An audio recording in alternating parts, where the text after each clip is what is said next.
My funny Valentine, sweet comic Valentine, you make me smile with my heart. Your looks are laughable, unphotographable, but you're my favorite work of art. Is your figure less than Greek? Is your mouth a little weak? When you open it to speak, are you smart? Don't change your hair for me, not if you care for me.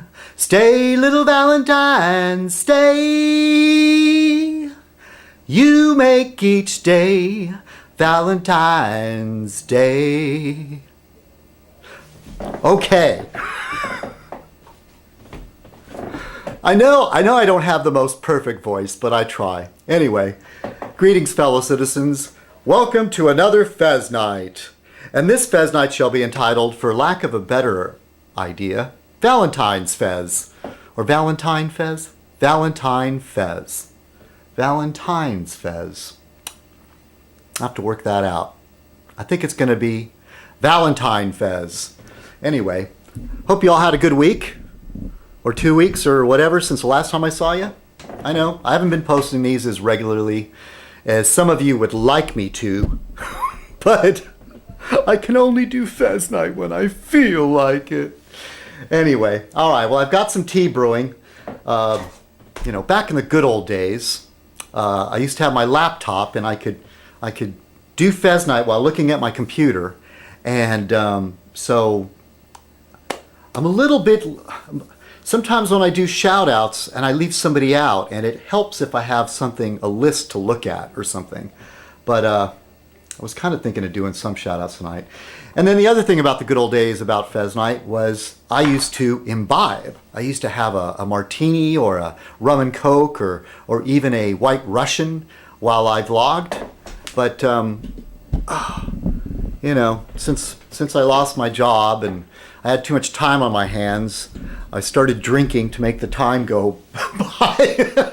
And it wasn't good, and it wasn't helping with my depression, so I quit drinking, and I'm still on the wagon. I need a haircut too. So anyway, all right, let me pour out my tea. And tonight it's Tetley's in the tea bags. I still haven't been able to find any good loose tea. Not at the grocery store anyway. And I'm not ready to pay those high prices at Whole Foods. So I've got Tetley's in the little round tea bags there. And darn you, alter ego, you got me aware of tasting the paper now. Now, I'm not sure if I always taste it, but sometimes I think, doggone, I think I'm tasting paper. So anyway, I put 2 tea bags in here, and this is an extra large cup. So, cheers everybody. Welcome to Valentine Fez. Cheers. I still have a couple of biscuits or cookies over there I might try later. Tonight I'm using my Van Gogh cup, or Van Gogh, depending on how you want to sound, if you want to sound really educated. I understand it's Van Gogh, but there's a self-portrait. There's his famous The Starry Night. And I had to look this one up. This is the Night Cafe, I believe. I just looked it up a few minutes before. I believe this is called the Night Cafe. Anyway. Alright, cheers everybody. A nice cuppa. And feel free to have a cuppa while you're watching, or a beer, or whatever. Or some of you don't watch, some of you just listen to the sound. And which is great by me, because I kind of think of Fez Night as this another form of radio, I think. It's mostly me filling time with chatting. And I have very little idea what I'm going to talk about tonight. But the last time I posted a Fez, I did want to talk about one thing that I forgot. Excuse me. And I don't know why. I was still kind of sore from it. But I wanted to talk about my skateboard. I bought this skateboard it's a bareback. The board itself is a bareback brand. And see, you can see it's a long board. It's pretty big, and it has these knobby wheels on it. See?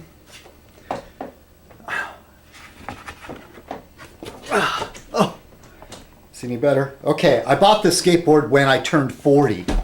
So I was like kind of convinced myself, you're not an old man anymore. You can still have fun. And so, when I lost my job, I almost sold it. I was just selling a few things to try to raise money, and I almost sold the skateboard, but I'm glad I held on to it because walking kind of got old, and I need to walk or get outside, and just so I feel better. And pardon me. And riding the skateboard is kind of cool, except that I don't have any health insurance anymore. And like someone on YouTube said, Cyber9 Rounder Timmy 113. I'm going to steal his quote, but I'm attributing it to you. Is that I can afford to get killed, but I can't afford to get hurt. So I was riding one of the first days I took my skateboard out, and it's been years since I rode it. And there's this very, very minor hill on the way to the park, just very minor. And, maybe if I just went straight and tried to go for speed, maybe I might hit 25, maybe 30 miles an hour, maybe. I mean, I'm not really a good judge of these things. And it just feels fast on a skateboard. And so I try to like zigzag to try to slow down. And it's lucky I like those big knobby wheels that I have, even though it's not great for pushing yourself around. They don't roll as free as a regular skateboard, and the skateboard's a little high, so it's hard on my knee. But there's a lot of I live in an older part of town, and there's lots of areas where the sidewalks are broken. There's just big old cracks and missing pieces and stuff, and some areas are just pretty rough. And that skateboard will roll over it successfully. Touch wood. A lot of times I'm like, oh God, is it going to stop? But surprisingly, it rolls pretty well over some pretty rough stuff. And so I was trying to zigzag down the sidewalk, and there's these carports and these little driveway areas, and I zigged, and then just the front wheel just caught right the edge of one of these little ramps for the carport, and bam! I just did a face plant, and I landed on my nose, and a few weeks back, if you look, it looked like a shadow under my nose, but it was a scab. I had a scab, and I thought, and I was wearing my glasses went, and I scraped the palm of my hand, and scraped my knee, but it's just the stun of getting hit in the face like that. I thought, oh God, my nose is broken. Did I lose any teeth? And but it was really minor. I was just stunned, but I was kind of sore for a while after that. And so, that was like 2 weeks ago. I'm fully recovered, and I've ridden the route a few other times. And I even took my little camera